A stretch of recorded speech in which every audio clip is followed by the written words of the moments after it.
Градоначалникот на општина Центар Андреј Жерновски е исклучен од органите и телата на Либерално-демократската партија, откако се откажа од независната кандидатура и најави дека влегува во централната власт и во членството на СДСМ.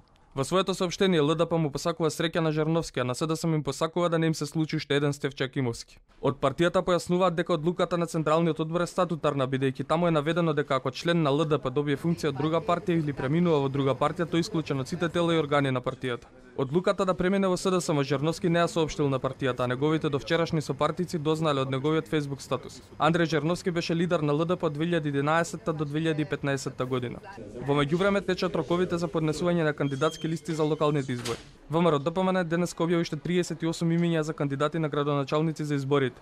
Опозицијската партија довербата ќе бара со староновите градоначалници, двајца актуелни пратеници, но не открива кој е кандидат за градоначалник на општина Центар.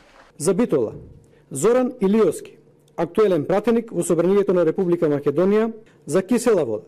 Јохан Трчуловски, пратеник во Собранието на Република Македонија за Чаир. Нермин Теловска, член на извршниот комитет на ВМРО ДПМН. За Бутел, Дарко Костовски, актуелен председател на општинскиот комитет на ВМРО ДПМН во Бутел. За Штип, актуелниот градоначалник Илчо Захариев. За Струга, Сејат Солаковски, член на извршниот комитет на ВМРО ДПМН. Од СДСМ нема официјална потврда за коалиција со ДУИ во неколку општини, иако од социјалдемократите нема кандидати за Чаир, Тетово, Гостивар, Струга и Кичево, а интегративците немаат свој кандидат за град Скопје. Партиите своите кандидатски листи треба да ги достават до општинските изборни комисии до полноќ, пошто следи разгледување на кандидатурите.